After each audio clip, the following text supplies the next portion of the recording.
Más allá de la cuarta dimensión.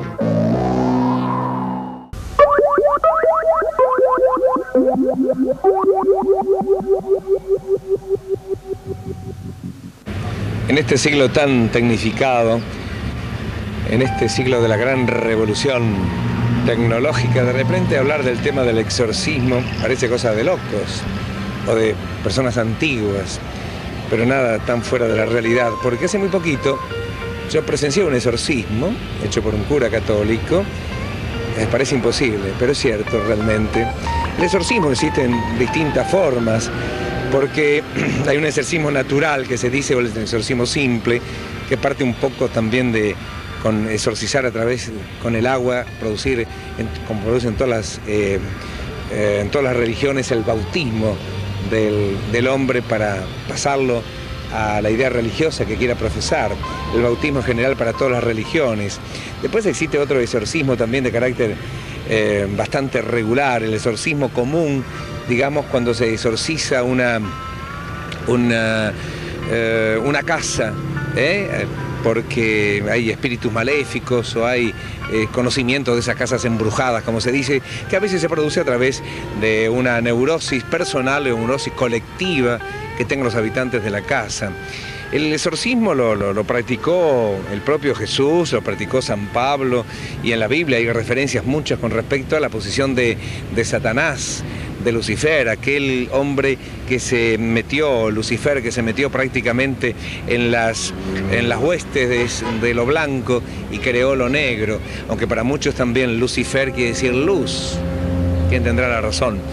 Pero la presencia de Satanás, a veces en forma endemoniada, digamos, dentro del ser humano, es producto de producir el exorcismo. Actualmente la Iglesia Católica Apostólica Romana trata de estudiar a las personas que están endemoniadas, y lo estudia primero con exámenes psiquiátricos, psicológicos, neurológicos, para saber realmente si está posesionado por lo diabólico, por lo satánico. Hay que descartar todas las posibilidades de las enfermedades mentales que conoce el ser humano, y después entonces sí, la orden del exorcitado, sacerdotes que se perfeccionan para hacer este exorcismo, son los que realizan el exorcismo en base fundamentalmente a rezar los credos cristianos, a apoyarse mucho en la Biblia y apoyarse fundamentalmente también en la cruz, el símbolo de la cruz.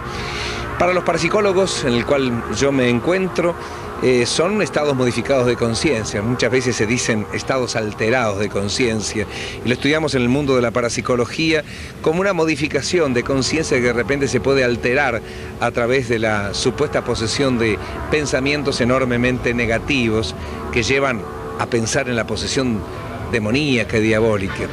Pero el exorcismo, llámese como se llame, y desde el punto de vista que lo quiera usted tomar, existe, es verdad, increíble, pero cierto.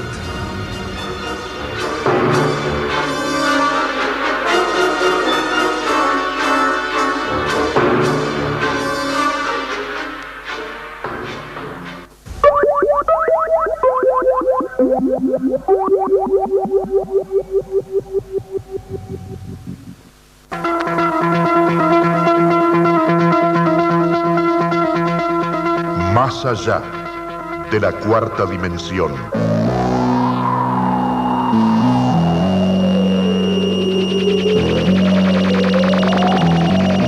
Los hechos y las investigaciones desconocidas del hombre y el universo. El punto exacto cuando el futuro es presente y lo aparentemente mágico de la realidad se convierte en verdad.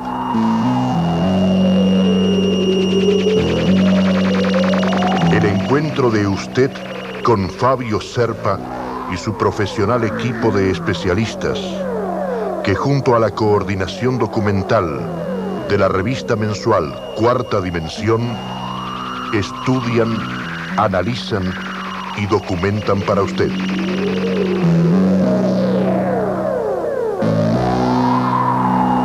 Premio Argentores al mejor programa radial.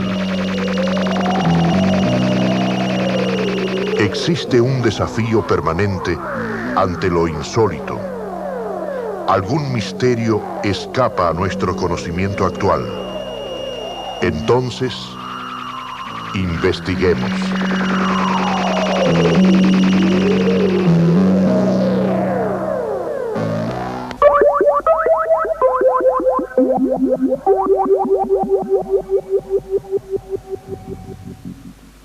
El número 5. El número 5 es el libre. El libre. El libre, el que le gusta la libertad. Al 5 no lo podemos de ninguna manera sostener o maniatar porque, bueno, porque no lo tenemos más, un ratito nomás. Es el viajero, es el talentoso, es el que le gusta el arte. Y también tiene muchísima facilidad para aprender rápidamente, sí. Y maneja muy bien... es el inteligente también, digamos. Sí, pero inteligentes son todos. Bueno, más o menos. Depende. Sí, el 5 sí, es muy inteligente. Maneja muy bien. Antiguamente se decía que el 5 tiene que ver con la mediunidad. Ajá. Bueno, que de alguna manera hace diversas cosas a la vez. Diversas cosas a la vez. Diversas. Y bien, muy bien, muy bien. Y también lo que tiene que cuidar, porque es muy magnético y es muy sexual. Por lo tanto, hay que cuidar esa parte. ¿Cuántos de ustedes querrían ser número 5 a través de la descripción, Bueno, justamente cuando hay muchos 5, sobre todo en los niños, cuando se ven muchos 5, lo que hay que cuidar es esa parte, ¿no es cierto? Claro. Porque si viene acompañado de un número dual como el 2, que el niño es muy sensible, puede tener alguna tendencia que no es la correcta. Entonces hay que equilibrarle también su parte energética. Al 5. Es el que se adapta. Sí. No, sí, tú. Es el que tiene a lo largo de la vida muchos cambios y viene, como número de destino, viene a aprender a adaptarse a los cambios. Porque son cambios, son imprevistos. Tenemos que tomar en cuenta que los cambios, cuando uno dice cambios es como un acontecimiento, ¿no? Pero los acontecimientos son buenos y son malos, y los cambios son buenos y malos. Entonces, cuando uno le dice a una persona, quédate tranquila porque vos vas a tener un gran cambio, indudablemente que uno piensa que va a ser bueno. A favor. Claro, pero cuando habla de imprevistos, bueno, ahí hay que tener cuidado. Este número 5, entonces el simbolismo del número 5 prácticamente es el cambio, la mudanza, sí. el que se transporta permanentemente. Exacto, el viajero, ¿no? Sí, el viajero. Sí, le gusta muchísimo. Muchos sagitarianos deben andar por el número 5 que da gusto. Sí, tienen 5. Sí. Tienen 5, no es el número del sagitariano. No. ¿Cuál es el número del sagitariano? Bueno, claro, a veces tiene que ver. En numerología nosotros no mezclamos los signos astrológicos, porque también en numerología se manejan planetas, pero no tienen que ver con astrología. Son es decir, los planetas están ubicados con otro sentido para el numerólogo. Exactamente, sí. A pesar de que la astrología funciona para ubicarlo al ser humano en el momento que nació cósmicamente, es decir, en sentido universal. Exacto. Vos me preguntaste una cosa que es interesante. El Sagitario, por ejemplo, es el viajero. Ahora, sí, lo que se puede dar que a un sagitariano tenga como número de destino un 5, bueno, ahí ya es como que se triplica la cosa, ¿no es cierto? Sí. De libertad, de viajes, pero no quiere decir que otro número, otra vibración no lo hagan a lo largo de una vida, porque nos manejamos con muchas vibraciones, con vibraciones anuales, de cumpleaños a cumpleaños. El nombre de pila, digamos, del ser humano, ahí donde se saca los números, ¿no es cierto? ¿Qué es lo que te da? ¿La vibración interna del ser humano? La suma del nombre o los nombres. Claro. Exactamente, te da la vibración interna. Puede ser interna, uno o dos nombres de pila. La vibración interna. La vibración interna. ¿El apellido? Y la vibración interna más el apellido paterno te da la personalidad. Personalidad. Exacto. ¿Y el segundo apellido? Y el segundo apellido aporta, que vendría a ser el de la mamá, Sí. la vibración materna, aporta por herencia, porque el papá y la mamá aportan por herencia porque son apellidos nomás y vienen de ancestros. Entonces, Y con toda seguridad, la mamá o el papá, salvo algún tío que tenga mucha influencia, Sí. el nombre se lo coloca generalmente el papá o la mamá. seguro, sí. Exactamente. Sí, es cierto. Y decimos que los nombres fundamentalmente tienen todos un significado y tienen para el numerólogo la importancia de prácticamente ser de indicarle un destino al ser humano que lo va a ir cumpliendo paulatinamente. Realmente es apasionante el mundo de la numerología, hoy llamada disciplina, pero que para el señor Pitágoras fue una ciencia. Lo volvemos a repetir. ¿Habremos evolucionado o habremos involucionado? Piénselo. Escriba a este canal y estaremos con usted contestándole.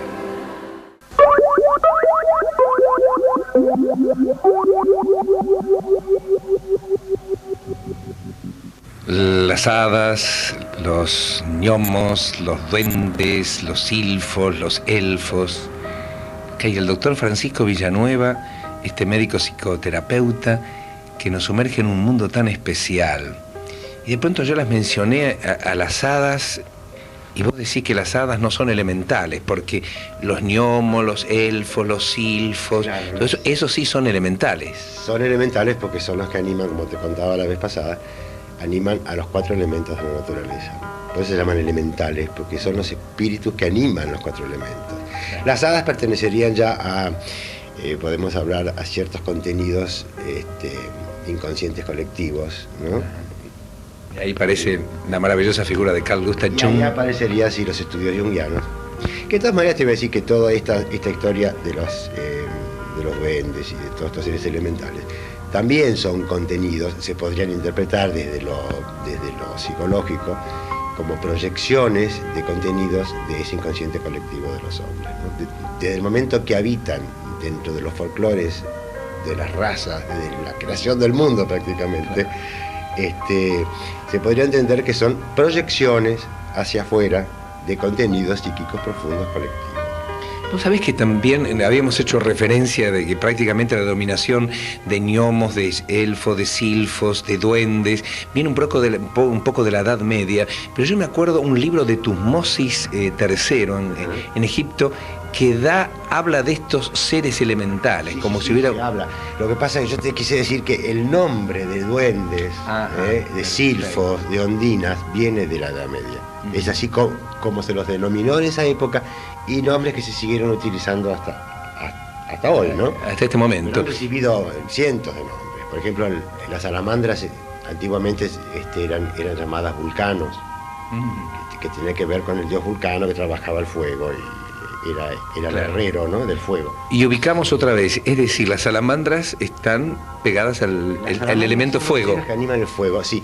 Y esto es muy divertido porque dicen que las salamandras son los que menos se mezclan con los hombres porque les encantan las viejas y las hechiceras. Las viejas y Claro, las hechiceras. Están como asociadas a las viejas y las hechiceras. Y por lo tanto tienen siempre tratos con el diablo. Entonces, parecería ser que es mejor no meterse con las salamandras, por las dudas. Está bien. Aunque dentro de la función que cumplen, pues todos estos seres elementales cumplen sus funciones, parecería ser que... Y siempre como protectores, digamos, de cada uno de los elementos. Claro, son los administradores y distribuidores de los tesoros de la creación.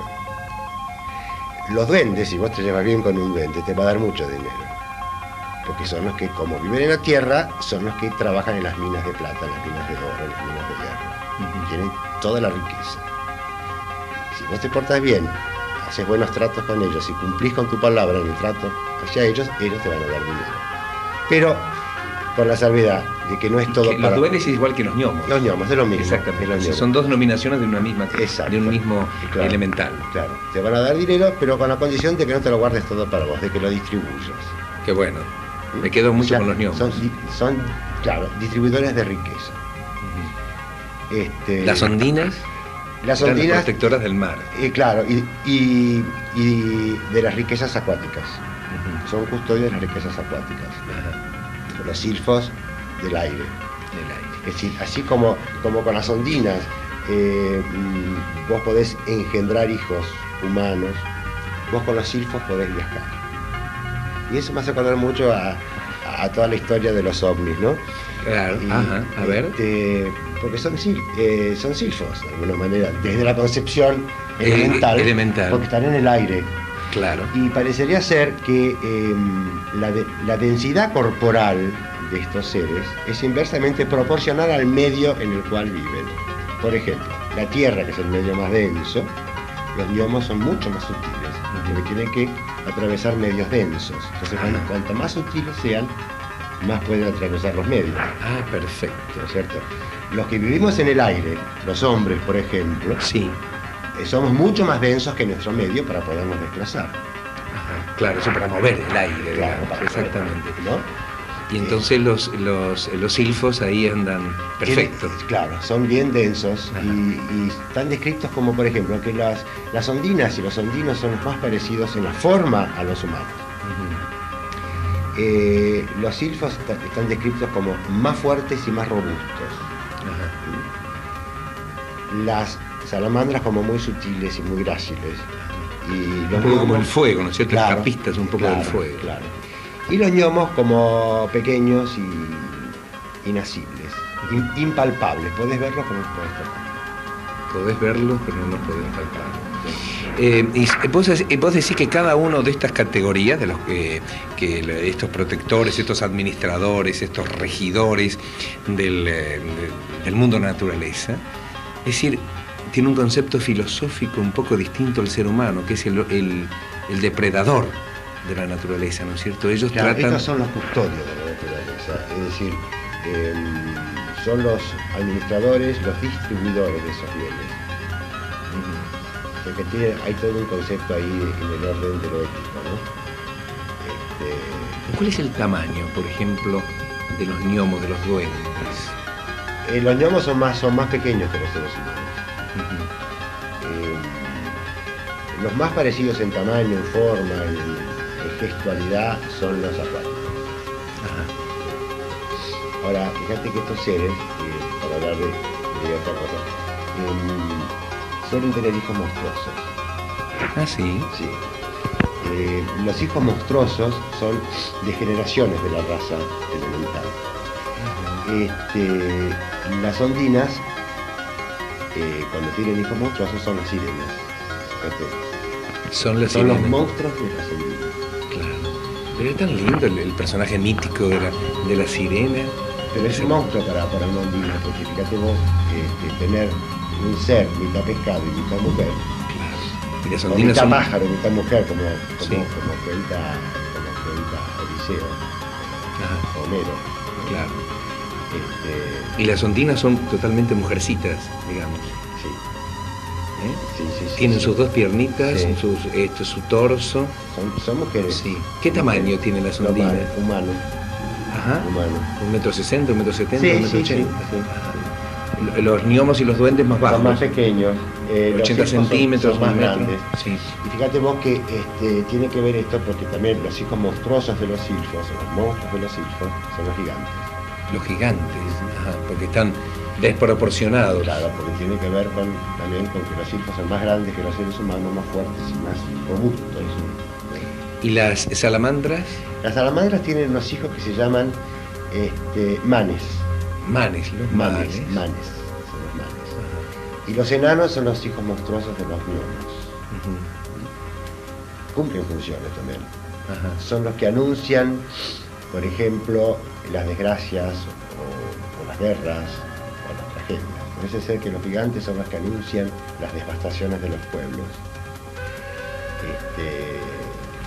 Qué simbología también que tiene con el fenómeno ovni todo esto, ¿eh? Por eso te digo que Sí. de repente, desde como vos lo leas o como vos lo veas, lo podés aplicar en distintas áreas de investigación o de estudio, ¿no? Por ejemplo, desde el inconsciente, como te decía hace un rato, desde el momento que existen, casi junto con el hombre, todos estos mitos, estos seres, se puede entender que son contenidos inconscientes del hombre. Pero Jung decía que los gnomos son los guardianes de las puertas del inconsciente. Los guardianes de las puertas del inconsciente.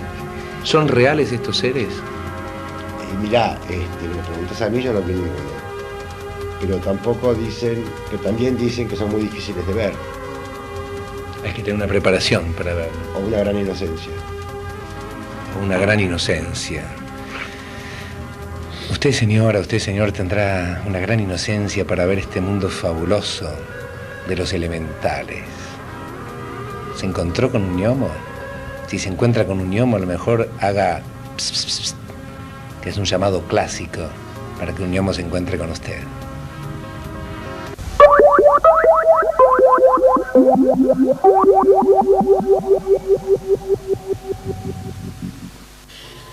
Los biorritmos, es decir, los ritmos emocionales, físicos, intelectuales que tienen las personas se pueden reflejar también para los países. Quizá a usted le puede interesar también cómo puede ser el biorritmo de esta Argentina, esta convulsionada Argentina. ¿Cómo es el licenciado Bettina Allen, este especialista en biorritmología? Vas a tomar la fecha del nacimiento de la Argentina, ¿no es cierto? Exactamente. Que es 9 de julio de 1816. Ah, perfecto. Y entonces tenemos a la Argentina, en el momento actual, en una curva de elevación, en el plano físico. Eso está indicando una reactivación de todo lo que tenga que ver con el agro, con toda la parte, digamos, lo físico de la Argentina es las fuentes naturales, las fuentes de recursos naturales. Es lo primero que se va a empezar a incrementar, con una proyección hacia el mes de octubre o noviembre aproximadamente de un comienzo de una actividad totalmente tranquila, o sea, trabajo, fuentes de trabajo, con una muy buena utilización, está mal la palabra, de los recursos humanos, de seres humanos, que van a ser algo muy importante con respecto a una elevación de curva del país. La Argentina tiene marcados octubre, noviembre, diciembre, meses de ir adelante con muchísima fuerza. El mes de agosto está marcando el comienzo de todo un sistema nuevo, a partir del mes de agosto. Luego tenemos un año que viene, 1990, con estabilidad, con multinacionales, con mucha cultura. Qué interesante, qué divertido, ¿no? Pero sale muy lindo toda la parte cultural, una apertura de aprendizaje, de conocimiento. Y el sur de la Argentina se empieza a destacar como un lugar desde donde van a surgir muchísimas actividades dando trabajo a muchísima gente. Al igual que el norte, pero yo hablaría mejor del sur. El norte marca también como algo que está en crecimiento, pero el sur es como que se empieza a saber que tenemos un sur en la Argentina y que ese sur, bueno, hay que tenerlo muy en cuenta. Y la compatibilidad que siempre le preocupa tanto a la Argentina a los argentinos entre Argentina y Estados Unidos. Bueno, compatibilidad entre Argentina y Latinoamérica primero, porque va a dar por ciclo, va a ir marcando. Bueno, con Latinoamérica salimos con un buen diálogo. Entramos en Estados Unidos con un buen crédito, el término justo sería con un buen crédito. Un crédito que ya está prácticamente siendo dado, pero no hablo de plata, estoy hablando de crédito con nivel de confianza. Luego tenemos Europa, con sus dudas en este momento, realmente, pero con un cambio de actitudes, por ahí por abril o mayo del año que viene. Por el momento, remitiéndonos a países de América, estamos como muy bien dispuestos, muy bien vistos y con apoyo real y verdaderamente. Es decir, tanto de Estados Unidos como de Europa. Exacto. Y los países árabes, por ejemplo, el Oriente. Bueno, Oriente está marcando, ahí entraría yo con el sur. Cuando marcó el sur de la Argentina como un lugar desde donde va a haber una gran evolución. Acá está marcando toda la parte oriental como momento, como lugar desde donde, repito, están puestas las miras acá en nuestro país. El Oriente. Oriente y tecnología, podría decir. ¿Cómo definirías entonces la Argentina en proyección de futuro? Bueno, para la década del futuro, 90. la Argentina tiene una muy linda proyección, hablando desde el mes de septiembre en adelante, con una continuidad de 2 a 5 años yo lo llamo florecimiento, de un florecimiento continuado. No marca crisis muy graves, ya como superándolas, pero tenemos como 120 días de creer que la crisis realmente se está superando, y es verdad. Herman Kahn. Ah, me encanta. Además es mi envidia. Bueno, pobre fue porque se murió, ¿no? ¿Por Mi señor qué? era mi envidia. Mi envidia porque era un señor que tenía una computadora para cada país. ¿Ah, sí? Entonces él hacía un estudio de futurología de cada país. Él estaba en la Universidad del Álamo, en Estados Unidos, y ahí hacía el estudio permanente y continuado, día a día, de cada país del mundo, para ver sus fluctuaciones económicas, financieras, sociológicas y hasta de orden también telúrico. Herman Kahn fue un precursor de la biorritmología como aplicada a la Tierra, a un país. Se murió hará unos 5 años y realmente dejó todo un estudio interesantísimo con respecto a cómo estudiar un país y tener en cuenta que la Tierra es su parte física, los seres que la integran es su campo emocional, y todos aquellos que están trabajando desde el punto de vista científico es el campo intelectual de un país. Entonces, atención a todos aquellos que vivimos en Argentina, cada cual haciendo lo suyo. Yo me acuerdo que unos años antes de morir, Herman Kahn decía también esa palabra, y era un gran sociólogo: Argentina, tierra prometida. Pero Argentina, tierra prometida, tienen que hacerlo los argentinos, porque los habitantes de Argentina son los argentinos, y fundamentalmente apoyarse en una palabra de 5 letras que nos ha costado mucho apoyarnos en esa. Se llama moral. Dios quiera que conjuguemos todos los argentinos la palabra moral.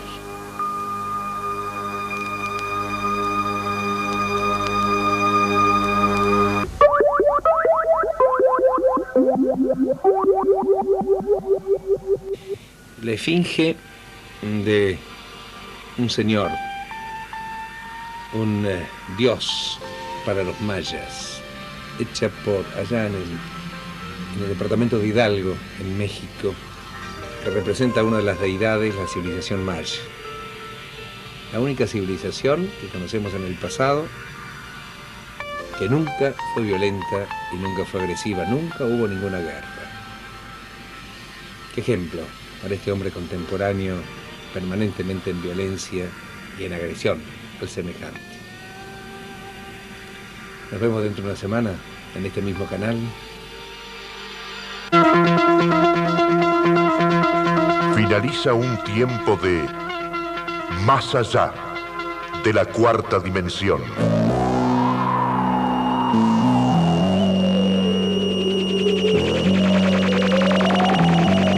En una semana más estaremos nuevamente. Las preguntas y los enigmas pueden tener respuesta. Fabio Serpa y su equipo de investigación las contestan y lo esperan en este punto de encuentro.